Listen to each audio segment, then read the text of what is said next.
report. I'm Aureli Sinsuat, Executive Director of PUBLiCUS. This will be our first live episode of the Pahayag election report, so I hope you will bear with us if ever there are any technical difficulties we need to go with. In line with our belief that survey results should be released as close to the survey period as possible to accurately report the state of the race and provide actionable information to voters and candidates for public office, PUBLiCUS is proud to release its March 30 to April 6 national election preference readings with a turnaround time of roughly 48 hours from the end of the survey period. These results are part of the Pahayag 2022 First Quarter Survey, a nationwide poll with a sample of 1,500 registered Filipino voters drawn from PureSpectrum, a US-based panel marketplace with multinational presence. The national sample margin of error is plus or minus 3%. As always, PureSpectrum would like us to remind you that samples provided by their company are not affiliated with any bias or political party. All opinions voiced in the interpretation and analysis of the data are those of the writer or project sponsor. You can learn more about the methodology of our Pahayag brand of surveys on our website, PUBLiCUSAsia.com. And now, on to the results. There has been no significant movement in the presidential race according to our March 30 to April 6 survey. Former Senator Ferdinand Bongbong Marcos Jr. remains in the lead with 56% of the vote for president among our respondents. Vice President Leni Robredo remains in second place with 23%. Marcos and Robredo received statistically insignificant 1 and 2% bumps in their first quarter ratings, respectively, compared to their March 9 to 14 readings. Overall, Marcos leads Robredo by 33 points as of the first week of April. Only 5% of respondents were still undecided about their presidential vote. In the vice presidential race, Mayor Inday Sara Duterte maintains her lead with 58% of the vote among respondents. Senator Kiko Pangilinan earned 15% of the vote, followed by Senate President Tito Sotto at 11% and Doc Willie Ong at 9%. These three candidates are statistically tied for second place. No candidate for vice president registered a statistically significant change in their vote share. Duterte leads Pangilinan by 43 points. Meanwhile, the senatorial results from our survey suggest that competition for the final 3 Senate seats is heating up as of the first week of April. There are now 11 candidates within striking distance of the final 3 Senate seats. Chis Escudero remains to be the top choice for senator among our respondents, earning 49.4% of the vote. Alan Peter Cayetano came in second place with 43.8%, followed closely by Lauren Legarda at 43.3%. Winget Chalian came in fourth place at 42%. Rafi Tulfo came in fifth place at 39.1%, followed by Mark Villar at 35.9%. In seventh place was Risa Hontiveros at 34.4%, followed by Mig Zubiri at 33.5%. Rounding out the top 9 is Chel Diokno with 30.5% of the vote. Sitting at ranks 10 to 20 are the 11 senatorial candidates who earned voter preference figures within the range of the 24.1% competitive zone average.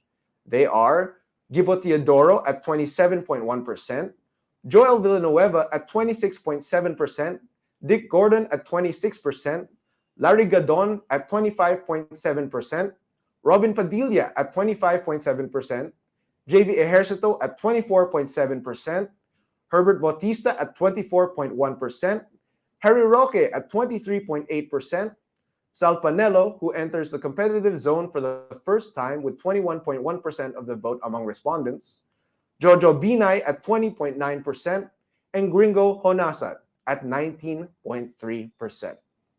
Joining us now live to provide deeper insights into the data is the Chief Data Scientist and Pollster of PUBLiCUS, Dr. David Barua Yap Jr. Good day, David. Ahoy!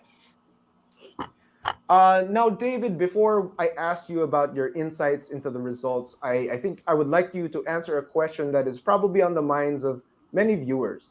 How is it even possible for PUBLiCUS to process, analyze, and report the results of our Pahayag surveys with a turnaround time of only 48 hours?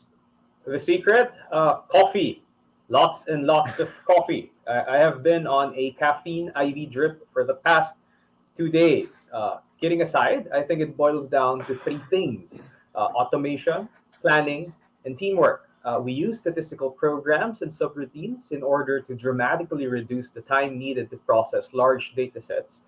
We have carefully crafted schedules to maximize the output of each staffer. And perhaps most importantly, we also have team members who have complementary skill sets and work well together. So, in a nutshell, it's because of technology, teamwork, and a whole lot of coffee, as per Dr. Yap.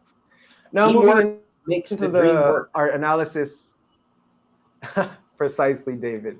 Now, moving into our analysis of the results. According to our March 30 to April 6 numbers, former Senator Marcos and Mayor Duterte are leading the presidential and vice presidential races by 33 points and 43 points, respectively. Now, based on the data that we have on hand, what are the probabilities of their closest rivals catching up to them in the 1 month left to go before Election Day on May 9th? I'm one of those statisticians who eschew forecasting. There are simply way too many variables at play to make predictions. In model-based forecasting, any deviation from the underlying assumptions would invalidate the forecasts. Given my position in Publicus, however, I have prepared for this eventuality by running 10,000 Monte Carlo simulations based on existing survey data from Publicus, Pulse Asia, Lilo, and Okta.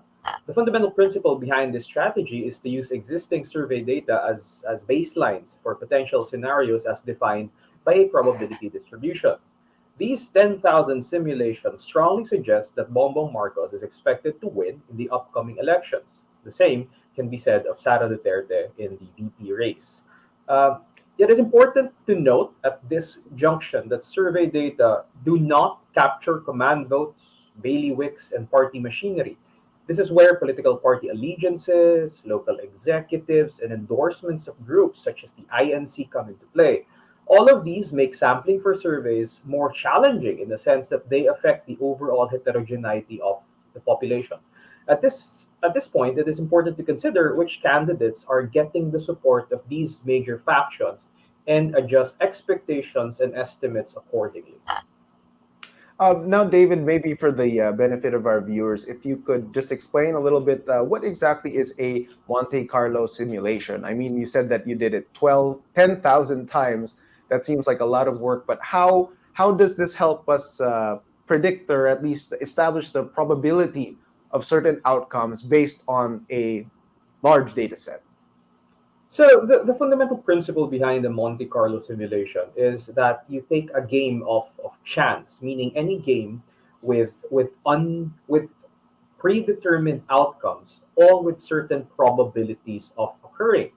So with those types of parameters, and then as I said earlier, using survey data from reputable survey firms, I was then able to create the vector of parameters that are necessary to simulate quote unquote 10,000 elections.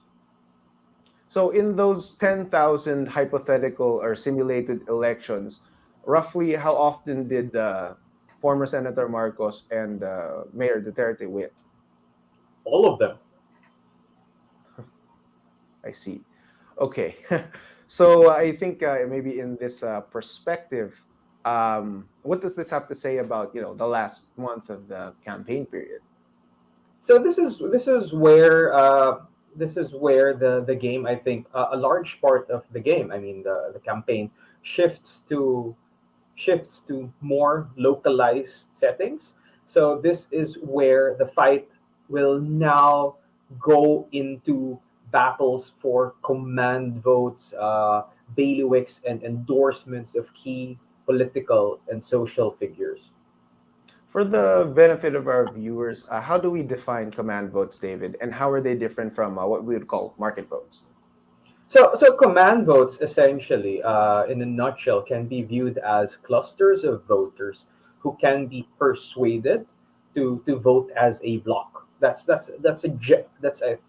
sufficiently generalized definition for our purposes, I believe. Okay. So, David, let's move on to the senatorial race. Our senatorial results have consistently shown that competition for the final 3 Senate seats is especially fierce. What should we take note of from our March 30 to April 6 Senate results? So I think the key takeaway is that there are still 3 spots that are very much up for grabs. Moreover, if we go back to my earlier points regarding command votes, machinery, and bailiwicks, a strong argument can be made that rank 7, 8, 9 are still subject to change. As such, I'm inclined to think that only the top 6 ranks are the safe spots.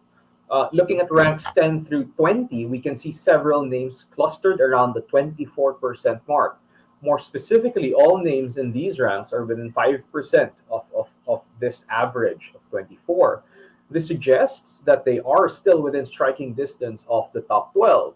If we factor in command votes, bailiwicks, whenever applicable, and machinery, it stands to reason that anyone in these ranks are still very much in the game. Another point of interest in our March survey is Sal Panela, as you mentioned earlier. This is, in fact, the first time that he has polled above 15%. I suspect that this is largely attributable to the support that he received from President Duterte, as well as his much publicized quarrel with Sharon Cuneta. Okay. Now, David, we were talking earlier in the with the presidential and vice presidential race about the importance of command votes and bailiwicks, and also you mentioned that this would be important in the senatorial race as well. But when comparing the presidential and vice presidential candidates and their potential strategies moving forward, how would the senatorial strategies compare? Because of course we're talking about a race where people can vote up to 12, so it's completely different from a standard bearer race where it's winner take all.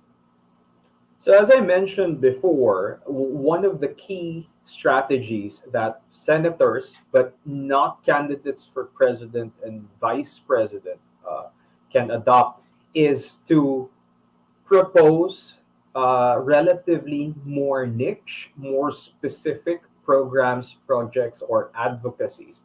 They can base their campaign around a singular idea and not run the gamut of issues that are on the top of the minds of voters. So this allows them to get the attention of more voters and increase the likelihood of them being included in the senatorial of slates of these voters. Okay.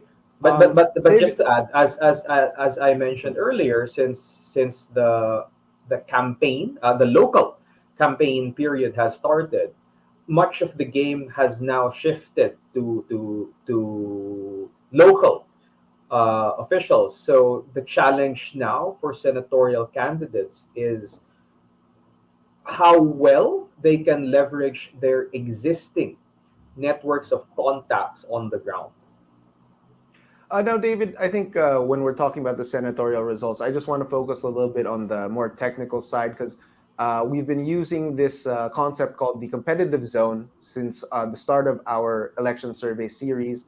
This is something new that other survey companies don't really do. Could you explain a little bit more about what the competitive zone is, what the competitive zone average is, and how this calculation will affect our predictions for the results on May 9?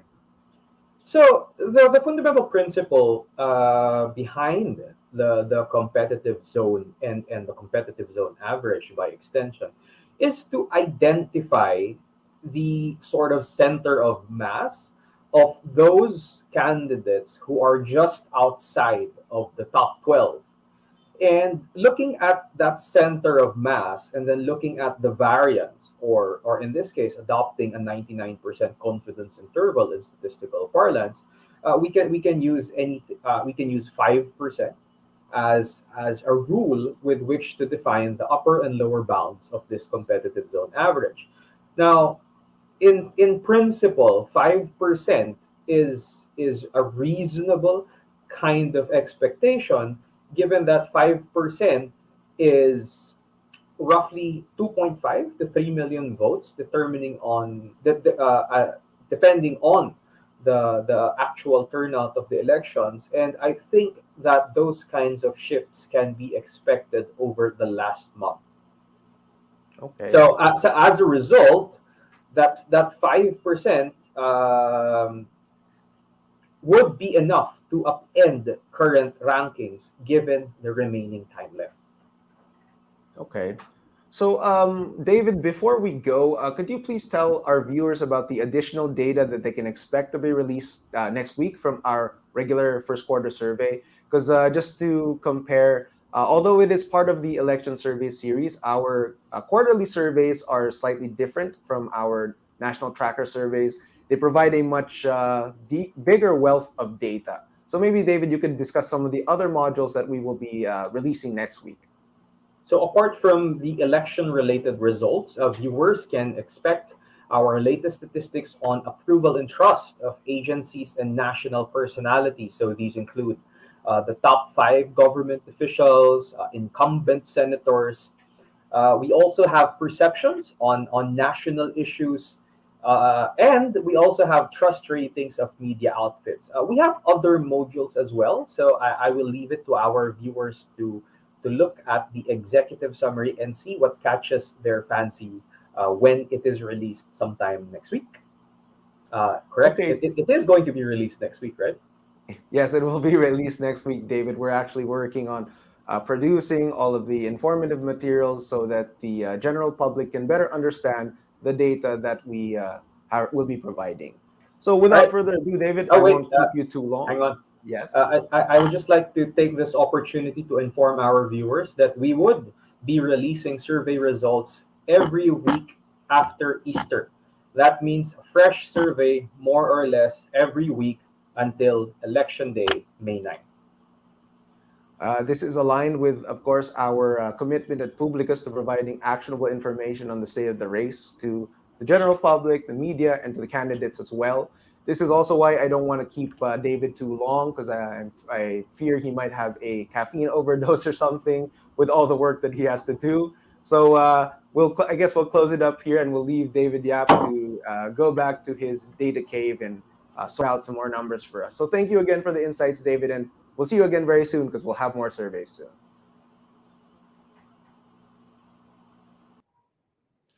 On behalf of PUBLiCUS, I would like to thank you for joining us on this special live edition of the Pahayag Election Report.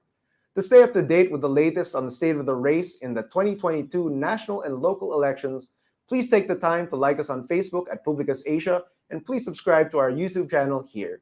We will see you again soon for the release of our April NCR Tracker Survey results. Thank you and have a great day, everyone.